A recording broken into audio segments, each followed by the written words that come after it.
नमस्कार साथियों, कैसे हैं आप लोग। आइए आज मैं कोई भी धर्म काम हो उसमें जो दी जाने वाली दक्षिणा है उसके महत्व के विषय में मैं आपके सामने चर्चा करूंगा।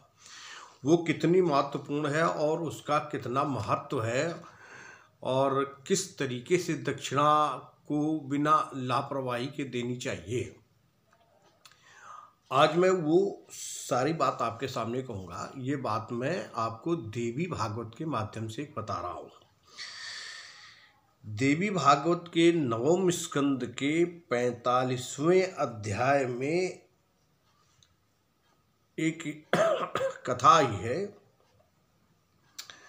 इसका वर्णन मुझे मिलता है कि यज्ञ की पत्नी का नाम दक्षिणा है और उसका एक बेटा है जिसका नाम फल है। जब आप कोई भी कार्य धर्म काम संपन्न करते हैं और अगर उसमें आप दक्षिणा नहीं देते हैं तो वो आपको शुभ फल की प्राप्ति नहीं होगी। अगर आप कोई भी धर्म काम करें और बहुत जल्दी जिस समय कार्य को संपन्न किया जाए, कार्य संपन्न हो जाए, तो तत्काल उस आचार की दक्षिणा देने से शुभ फल की प्राप्ति होती है। देखिए, इस नवम स्कंद का 45वें अध्याय का 53 श्लोक संख्या देखिए आप। लिखते हैं, कृत्वा कर्म च कर्ता च तूष्णम दध्याच दक्षिणाम तत्क्षणम फलमाप्नोति वेदैरुक्तमिदं मुने। कर्ता को चाहिए, यानी जो कार्य करवा रहा है, यजमान को चाहिए कि कर्म करके तुरंत दक्षिणा दे दे। ऐसा करने से उस कर्ता को उसी क्षण उस फल की प्राप्ति हो जाती है। अगर ऐसा नहीं करता है तो उसको उस फल की प्राप्ति नहीं मिलती है। फिर देखिए आगे क्या लिखते हैं, कर्म के संपन्न हो जाने पर यदि कर्ता दैवश या अज्ञान से या मोहवश उसी क्षण ब्राह्मण को दक्षिणा नहीं देता है तो वो एक मुहूर्त बीतने पर वह दक्षिणा निश्चय ही दोगुनी हो जाती है। और ध्यान से सुनना, और एक रात व्यतीत होने पर वह 100 गुनी हो जाती है। वह दक्षिणा 3 रात बीतने के बाद उसकी 100 गुनी और 1 सप्ताह बीतने पर उसकी 200 गुनी हो जाती है। 1 माह के बाद वह दक्षिणा 1 लाख गुनी बताई हो जाती है। इस प्रकार ब्राह्मणों की दक्षिणा निरंतर बढ़ती रहती है और 1 वर्ष व्यतीत होने पर वह 3 करोड़ गुना हो जाती है, जिससे यजमान का किया हुआ सारा कार्य व्यर्थ हो जाता है। इस श्लोक देखिए आप, ये है 57 श्लोक। संवत्सरे व्यतीते तु सा त्रिकोटि गुणा भवेत कर्म तद्यज्यमानानां सर्वं वै निष्फलम भवेत। यानी 1 वर्ष व्यतीत होने पर वो दक्षिणा अगर ना दी गई तो उस यजमान का सारा कर्म व्यर्थ हो जाता है। और देखिए क्या लिखते हैं, ब्राह्मण वो व्यक्ति, वो यजमान ब्राह्मण का धन हरण करने वाला मनुष्य अपवित्र हो जाता है तथा किसी भी धर्म काम करने के योग्य नहीं रह जाता है।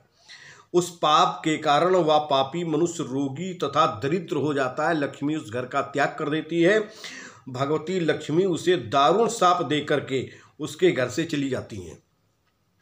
उसके द्वारा प्रदत्त श्राद्ध या भविष्य में अगर कोई भी धर्म कर्म करता है, तर्पण करता है, श्राद्ध करता है, कोई भी पूजा पाठ करता है, तो देवता गण और पितर उसके उस कर्म को स्वीकार ही नहीं करते हैं। एक महत्वपूर्ण श्लोक देखिए जरा, ये है देवी भागवत के वही नवम स्कंद का 45वें अध्याय का 60वां श्लोक 60 श्लोक देखिए। एवं सुरास्त तत्पूजाम तद्दत्ताभ्य अग्निराहुतम दत्तम न दीयते दानम गृहीता नैव याचते। यानी यज्ञ के समय कर्ता के द्वारा संकल्पित दान नहीं दिया गया और उस आचार ने भी उस यजमान से दक्षिणा नहीं मांगी। बहुत ध्यान से समझना, अगर कार्य को संपन्न कर दिया गया है और उस कार्य के संपन्न होने पर तत्काल यजमान उस आचार्य को दक्षिणा नहीं देता है, अथवा वो आचार्य उस यजमान से तत्काल दक्षिणा नहीं मांगता है, तो क्या होता है, तो यजमान और ब्राह्मण, देखिए दोनों बातें लिखी हैं, तो वो दोनों ही यजमान और ब्राह्मण नरक में उसी प्रकार गिरते हैं जैसे रस्सी के टूट जाने पर घड़ा कुएं में गिरता है। अब आप देखिए कितना इम्पोर्टेंट है, जिस समय कार्य संपन्न हो, कोई भी हवन हो, सत्यनारायण की कथा हो, कोई भी पूजा पाठ हो, आचार्य अपने गद्दी से उठ न पावे, तत्काल उसको उसकी दक्षिणा दे दी जाए। और आचार्य को भी चाहिए कि तत्काल यजमान से दक्षिणा ले, और अगर दोनों में ऐसा नहीं करते हैं तो दोनों उस नरक कुंड में ऐसे गिरते हैं जैसे घड़ा रस्सी के टूट जाने पर कुएं में गिरता है। ये देवी भागवत की बात मैं आपको बता रहा हूं। ब्राह्मण के याचना करने पर, देखिए ब्राह्मण के याचना करने पर यदि यजमान उसे दक्षिणा नहीं देता है तो वह ब्राह्मण का धन हरण करने वाला कहा जाता है, और वह निश्चित रूप से कुंभीपाक नरक में पड़ता है। वहाँ यमदूतों के द्वारा पीटा जाता हुआ वह 1,00,000 वर्ष तक रहता है। इसके बाद वह चांडाल होकर सदा दरिद्र और रोगी बना रहता है।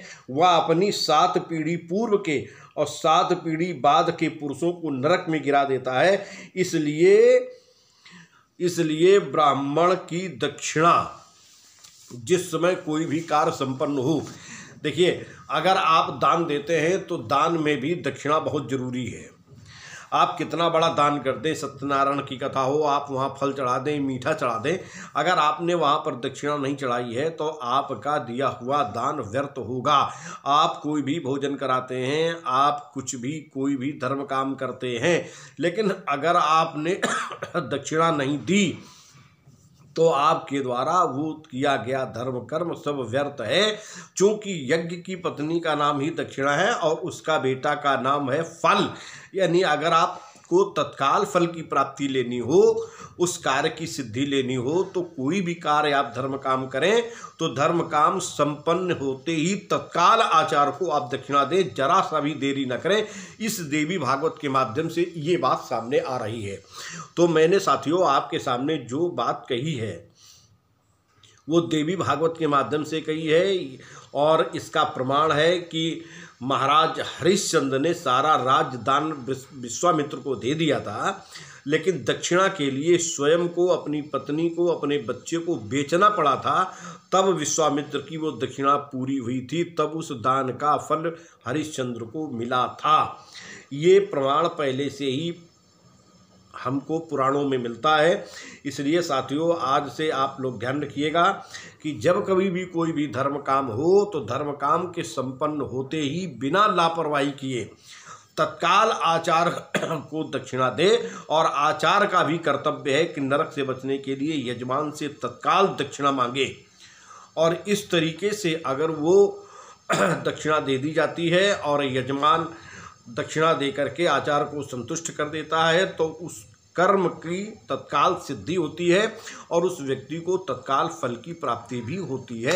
ऐसा देवी भागवत में कहा गया है, जो साथियों मैंने आपके सामने वर्णन किया। अब आगे की कुछ नई जानकारी के साथ में मैं आपके सामने फिर आऊँगा।